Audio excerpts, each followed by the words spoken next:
салому алайкум. Бародаро хуш омадем ба канали Маҷиди Кулобӣ. Бародаро мегзарем ба чорум дарси ғиҷак.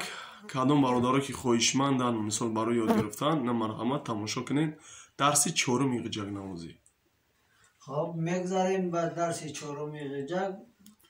البته ما به شما معلوم نمودیم سرشوی از چی سر کرده بودیم، البته به شما معلوم است. خب این درس را که گذاشتیم بعد میگذاریم به جایگیرشوی انگشتان، جا به جا گذاری انگشتان در اسباب غیجک.